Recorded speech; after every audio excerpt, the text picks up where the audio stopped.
এতিয়া আমি আৰম্ভ কৰিব গৈছোঁ প্লেন জিঅ'মেট্ৰি এটো হৈ গ'ল লেসন নম্বৰ 7 এডভান্স ম্যাথমেটিক্সৰ সো ইয়াৰ আগত আমি কোৱেশ্চন নম্বৰ 10 লৈকে কমপ্লিট কৰি পেলাইছো আৰু এতিয়া আমি কৰিব গৈছোঁ কোৱেশ্চন নম্বৰ 11 তোমালোকে যদি চেনেলটো সাবস্ক্ৰাইব কৰা নহলে সাবস্ক্ৰাইব কৰি লবা আৰু বেল আইকনটো প্ৰেছ কৰি দিবা যাতে নিউ ভিডিও মই ৰিলিজ কৰিলে তোমালোকে নটিফিকেশনটো সোনকালে পোৱা সো আমি স্টাৰ্ট কৰো আমি এটো স্টাৰ্ট কৰাৰ আগত এটা থিওৰাম আছে আমাৰ তাত হেতু আমি জানিব লাগে আৰু এটো অলৰেডি আমি ডিসকাস কৰি লৈছো কোৱেশ্চন নম্বৰ 4 5 ত এটো হৈ গল এংগল বাইসেক্টৰ থিওৰাম ঠিক আছে এংগল বাইসেক্টৰ থিওৰাম সো এই থিওৰামটো তোমালোকে যদি জানা তো এটো বহুত ইজি হৈ যাব থিওৰামটো কি কয় যদি আমাৰ তাত এটা ট্ৰায়াঙ্গল আছে ধৰা ABC अरे एटो एटा एंगल बाइसेक्टर है एंगल ए याक आमी नाम दि दिलो डी ठीक আছে তেন্তে এই দুটা এংগল যেটো ফর্ম হবো এই দুটা ইকুয়াল এংগল ফর্ম হবো সো এটো এংগল 1 এটো এংগল 2 সো এই দুটা এংগলৰ অপোজিট যিখিনি সাইডস আছে ইয়াৰ অপোজিট সাইড এংগল দুটাৰ অপোজিট সাইড হিহঁতৰ ৰেশিও এই দুটা সাইডৰ ট্ৰায়াঙ্গলৰ দুটা সাইডৰ ৰেশিওৰ ইকুয়াল হ'ব তাৰ মানে আমি কম যে AB by AC will be equal to BD by DC. AB by AC will be equal to BD by DC. So AB by AC will be equal to BD by DC. So it is called angle bisector theorem. It তোমালোকে ইয়াতে বহুত use হ'ব so এটো মই discuss কৰিছো থিওৰাম টো already থিওৰাম টো বুজাই দিছো মই সো তোমালোকে হেতু গৈ চাই ল পাৰা ইয়াৰ মোৰ প্ৰিভিয়াস ভিডিও বিলাকত কোৱেশ্চন নম্বৰ 4 5 ত এটো ডিসকাস কৰা আছে সো এটোৰ হেল্পত আমি এটো সলভ কৰিব আছে হেকাৰণে এটো মই আগতে বুজাই দি আছো সো ফাৰ্স্ট আমাৰ কি দিছে চোৱা the point of intersection of the bisector of angle A ঠিক আছে তে angle A তা যেটো bisector হ'ব সো angle A bisector এটো and angle C ইয়াত আছে সো angle A এর bisector ইয়াত আহিলে angle C এর bisector ইয়াত আহিলে দুইটাও যত intersect কৰিছে দুইটাও যত লগ লাগি আছে এটো গল point A of the quadrilateral so এটা একটা quadrilateral আছে ABCD আমারটা একটা quadrilateral দিয়া আছে ABCD আর ABCD এর অ্যাঙ্গেল A এর বাইসেক্টর আর অ্যাঙ্গেল C এর বাইসেক্টর মানে জানা যে এনেকে একটা লাইন যেটোৱে অ্যাঙ্গেল A টুক দুটা ইকুয়াল অ্যাঙ্গেলত ভাগ কৰি দিব ঠিক আছে lie on the diagonal BD তাৰ কাৰণে আমাক ডায়াগোনাল এটা বনাব লাগিব BD আৰু সেই যেটো ইন্টাৰসেকশন আছে পয়েন্ট অফ ইন্টাৰসেকশন এটো BD ৰ ওপৰত থাকিব এটো আমাক গিভেন আছে ঠিক আছে to prove কি কৰিব দিছে that the point of intersection of the bisector of B and D so B এর যদি আমি bisector draw কৰো আৰু D এৰ bisector draw কৰো হেগিটা কত লাই কৰিব তো AC যেটো ডায়াগোনাল বনাম তাত লাই কৰিব হেতু আমাক প্ৰুভ কৰিব আছে আমাক দি দিছে যে A এৰ আৰু C যেটো ইন্টারসেকশন আছে সরি bisector আছে হেতু গৈ পেলাই D যেটো ডায়াগোনাল আছে তাত লাই কৰি আছে আমাক প্ৰুভ কৰিব আছে যে B এৰ বাইসেক্টৰ আৰ D এৰ বাইসেক্টৰে AC ডায়াগোনাল উপৰত লাই কৰিব এটো আমাক প্ৰুভ কৰিব আছে ঠিক আছে এটা চোৱা ইয়াৰ সলিউশন কৰো সো প্ৰথমে given ABCD is a quadrilateral ABCD is a quadrilateral in which bisector of angle A and angle C lie on diagonal BD ঠিক আছে to prove আমাক proof কি কৰিব লাগে proof এটো কৰিব লাগে যে bisector of angle B and angle D lie on bisector of angle B and angle D lie on diagonal AC so এটো আমাক প্রুভ কৰিব লাগিব ঠিক আছে সো ইয়াতে আমি এটো থিওৰামৰ হেল্প লম সো ফাৰ্স্ট চোৱা আমাক কৈছে যে bisector of angle B and angle D কত লাই কৰি আছে ওকে AP ত লাই কৰি আছে ঠিক আছে AP ডায়াগোনালৰ লাই কৰিছে এটা চোৱা এই লাইনটো কি হয় বাইসেক্টৰ হৈ গল কাৰ এংগল ডি এই লাইনটো কি হল bisector of angle B so angle bisector theorem এটা আমি ইউজ কৰি আছো চোৱা সো ইয়াৰ আগত আমি কনস্ট্ৰাকশন কৰি লম কনস্ট্ৰাকশন আমি কি করলু AC is joined okay so যেটো কনস্ট্রাকশন পার্ট আছে এটো আমি ডটেড লাইনত দেখাইছো সো AC টো আমি জয়েন কৰিলো এটা প্ৰুফ সো proof so আমাক কৈছে যে এংগল A আৰু C ৰ point of intersection of bisector of angle A and angle C so angle A আৰু এংগল C ৰ যেটো বাইসেক্টর আছে so কোনটো হ'ব OA is bisector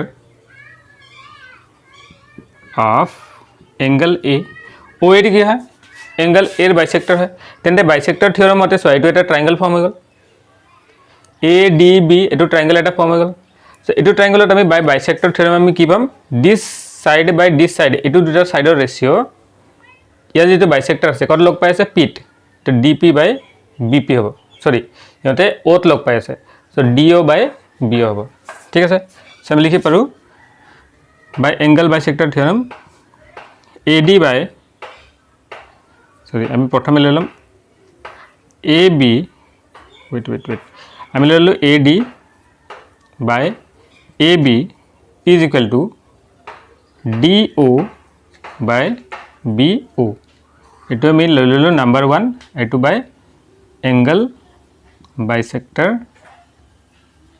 থিওরেম এটো থিওৰেমৰ দ্বাৰা আমি পালো সিমিলাৰলি এংগল C ৰ বাইসেক্টর কি হ'ব OC so OC is bisector of angle C OC is the bisector of angle C therefore ইয়াৰ পৰা আমি পাম যে CD by CB will be equal to DO by OB so এটো আমি লইলো নাম্বার 2 ঠিক আছে সো এটা তুমি দেখিছা যে from 1 and 2 from 1 and 2 1 and 2 per so a side to equal হৈ গল না তো এই দুটা সাইড ইকুয়াল হৈ যাব because if two things are equal to same things they will be equal to each other so আমি পাম AD by AB will be equal to CD by CB so আমি কি পালো so AD by AB will be equal to CD by CB so এটো পাই গলো ঠিক আছে এতিয়া আমি কি কৰিছো আমি AC জয়েন কৰিছিলো তে আমি DP আৰু BP এই দুটাকো জয়েন কৰিলো so join DP and BP আমাক প্ৰুফ কি কৰিব আছে প্ৰুফ এটো কৰিব আছে that angle B আৰু angle D যেটো বাইসেক্টৰ আছে এটো AC ওপৰত লাই কৰিব ঠিক আছে DP আৰু BC জয়েন কৰিলো ঠিক আছে DP আৰু BC জয়েন কৰিলো আমাক কৈছে যে B আৰু D will lie on the diagonal AC তো আমাক কি দেখাব লাগিব BP আৰু DP বাইসেক্টৰ হয় সো আমি এটা মান ললো যে BP is bisector of angle B এটো প্ৰথম মান ললো যদি এটো প্রুফ হৈ যায় যে DP is a bisector of angle D তেন্তে ইয়াতে কি হ'ব যেটো বাইসেক্টৰ আছে এটা কি পয়েন্টত লাই কৰিব P পয়েন্টত লাই কৰিব or they will lie on the point AC so আমি ধৰি ললো যে BP lie on sorry BP is the bisector of angle B এটো আমি ধৰি ললো ঠিক আছে সো আমি লিখিলাম let BP is bisector of angle B so if BP is the bisector of angle B then again angle bisector theorem দ্বাৰা আমি লিখি পাৰো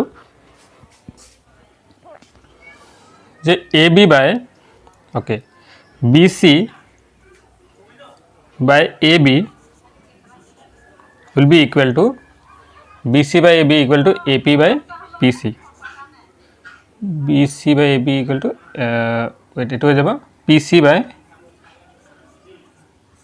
by AP so এটো হৈ গল এটা সা এটো হৈ গল তোমাৰ ইকুয়েশন এটা আমি লইলো 2 এটো আমি লইলো ইকুয়েশন 3 ঠিক আছে তেতে BC by AB আছে কিন্তু এটো আমাৰ উল্টা হৈ আছে এটো আমি উল্টা কৰিলাম ইয়াতে এ ডি বাই এ বি হৈ আছে, ইয়াতে আমি কি কৰোঁ বি চিটো ইয়াত লৈ আনো, এ ডিটো ইয়াত লৈ আনো, ঠিক আছে। তো B C by A B হৈ যাব দুটাটো। তো এইটো আমি 3 নল'লোঁ, এইটো আমি এনেকৈ উল্টা কৰি ল'লোঁ, implies B C by A B, মানে ইয়াতে ক্ৰছ মাল্টিপ্লাই, এইটো ইয়াত লৈ আনা, এইটো ইয়াত লৈ যোৱা। So' B C by A B equal to হৈ যাব তোমাৰ B C by A B equal to হৈ যাব C D by A D, এইটো আমি লৈ ল'লোঁ নাম্বাৰ 3। চ' ইয়াতো হৈ গ'ল B C by A B, ইয়াতো আহিলে B C by A B. তো ইয়াৰ পৰা আমি নাম্বাৰ 4 লোৱা। চ' ফ্ৰম 3 and 4, চ' আমি লিখিব পাৰোঁ ফ্ৰম 3 and 4 আমি লিখিব পাৰোঁ। চোৱা এই দুটা সাইড সেম হৈ গ'ল, তো এই দুটা কি হৈ যাব সেম হৈ যাব। So' A D by C D, A D by C D will be equal to P C by A P. তাৰপৰা কি আহিলে চোৱা A D by C D equal to P C by A P, এইটো আহি গ'ল। চোৱা A D by C D equal to P C by A P, ইয়াত চোৱা B P is the bisector of angle B, তেন্তে আমি কি লিখিছোঁ B C by A B equal to P C by A P. তো যদি B P বিৰ বাইসেক্টৰ হয় তেন্তে এইটো ট্ৰু হয়, যদি এইটো ট্ৰু হয় তেন্তে কি হ'ব ডি পি কি হৈ যাব বাইসেক্টৰ অফ এংগল ডিৰ। চোৱা ইয়াতে কি দিয়া আছে A D by C D, চোৱা A D by C D is equal to P C by A P. তাৰমানে ইয়াতে এইটো বুজাই আছে যে এই লাইনটোৱে বাইসেক্ট কৰি আছে, ঠিক আছে, এই লাইনটোৱে বাইসেক্ট কৰি আছে।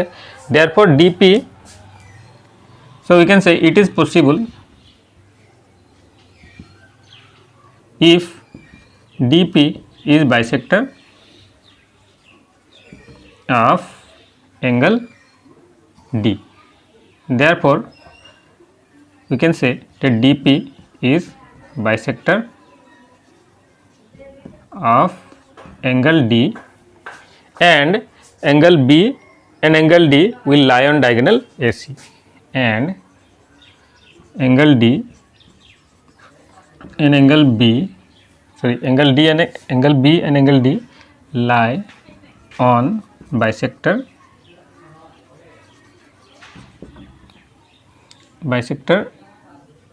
angle D and lie on diagonal, sorry, not bisector, diagonal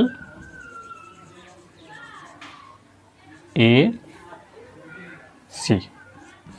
So friends, এইটো আহি যায়, তোমালোকে অলপ ৰিপিট কৰি পেলাই চাবা যদি বুজি পোৱা নহ'লে। তো কুৱেশ্যন নাম্বাৰ হৈ গ'ল 11, এতিয়া আমি 12টো কৰিব গৈছোঁ। Question number 12। So' question number 12 আমাক কি দিয়া আছে D is the mid point of side B C. So' D to B C ছাইডৰ মিড পইণ্ট, তো তোমালোকে জানা মিড পইণ্টে কি কৰে ইকুৱেল পাৰ্টছত ডিভাইড কৰি দিব। So' B D will be equal to D C. So' first এইটো হৈ গ'ল the bisector of angle A D B. চোৱা এ ডি বি ইয়াৰ বাইসেক্টৰ ই ডি, এইটো বাইসেক্টৰ, তাৰমানে দুটা এংগল কি হৈ যাব ইকুৱেল হৈ যাব। চ' এডভান্স মেথছত তোমালোকে যদি বাইসেক্টৰ কোৱাৰ লগে লগে বাইসেক্টৰ এংগল বাইসেক্টৰ থিয়ৰমটো মনত কৰি ল'বা। বুজি পাইছা নহয়? অলপ আগতে বুজাইছিলোঁ এংগল বাইসেক্টৰ থিয়ৰমটো কেনেকৈ আছিল। চোৱা এইটো হৈ গ'ল এ বি চি, চ' এইটো হৈ গ'ল ডি, এইটো বাইসেক্ট কৰি আছে, তেন্তে আমি পাম যে ছাইডকেইটাৰ ratio' A B by A C will be equal to সিহঁতৰ এংগুলৰ অপজিট ছাইডৰ ৰেচিঅ'ৰ ইকুৱেল হ'ব, তাৰমানে B D by DC, this side by this side will be equal to this side by this side. Okay, angle bisector theorem. So AB and AC at E and F, to AB and AC E and F point at yate intersect kori ase, to prove EF will be parallel to B, EF will be parallel to BC. So etu yar parallel ase, jodi enukwa ahe to monot koriba basic proportionality theorem. Basic proportionality theorem ama ki koiso etu moi bujai disu। এইটো এটা ট্ৰায়াঙ্গল হয় A B C, এইটো side ইয়াৰ প্যাৰেলাল হয়। Class 8ৰ যেটো advance math book আছে তাতে আছে এইটো থিওৰাম। মানি লয় ই এফ হয়, তেন্তে E F will be parallel to B C if যদি A E by E B equal হৈ যাব A F by F C. তাৰমানে যদি যেটো সাইড আছে এটা সাইডৰ ৰেচিঅ' কেইটা যদি প্ৰপৰশন হয় ইকুৱেল হৈ যায় তেন্তে লাইন দুটা কি হৈ যাব প্যাৰেলাল হৈ যাব। This by this will be equal to this by this, then this line will be parallel to this line.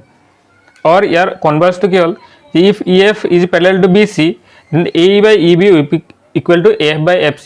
কিন্তু আমাক show কি কৰিব আছে, parallel. তো parallel যদি show কৰিব আছে তো আমাক এইটো show কৰিব লাগিব।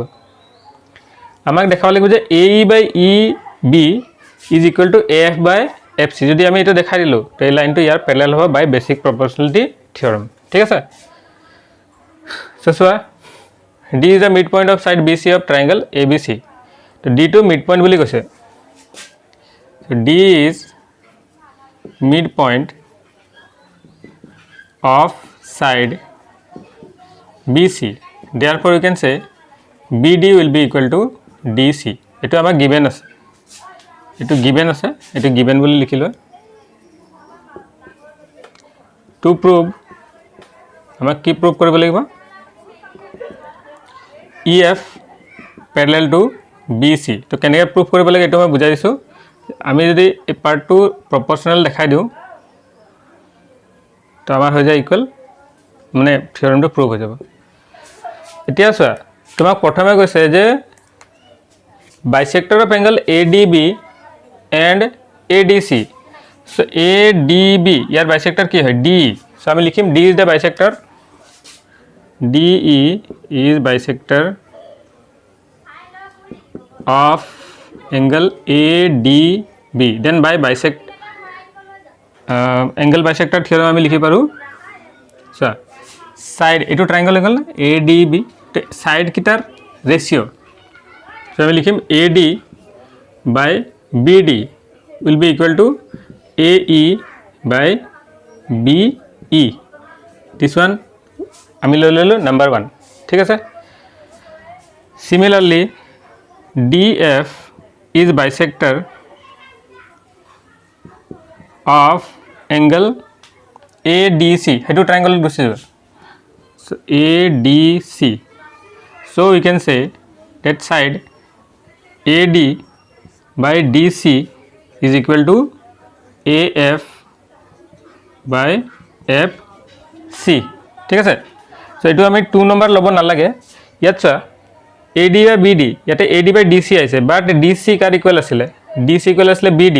তো আমি DC ৰ প্লেছত কি লিখি দিম, BD লিখি দিম। চোৱা এইটো হৈ গ'ল AD by BD is equal to AF by FC। Reason কি লিখিম, এইটো লৈ লোৱা নাম্বাৰ 2 আৰু ৰিজন দিয়া since BD is equal to DC, এইটো given আছে। ওকে, so এইটো given part হৈ গ'ল। so এইটো আমাৰ হৈ গ'ল। চোৱা এতিয়া এই দুটাৰ পৰা আমি কি পাম, from 1 and 2, from 1 and 2 এই দুটা ইকুৱেল আছে, এই দুটা কি হৈ যাব, ইকুৱেল হৈ যাব। so আমি লিখিম AE by BE is equal to AF by FC। তো চোৱা এতিয়া AE by BE is equal to AF by FC। তো এইটো কি থিয়ৰমত আহি গ'লো আমি, basic প্ৰপৰ্চনেলিটি থিয়ৰম। so by basic proportionality theorem means BPT বুলি কয় এক শৰ্টত, EF will be parallel to BD। okay, so এইটো হৈ গ'ল আমাৰ question number 12।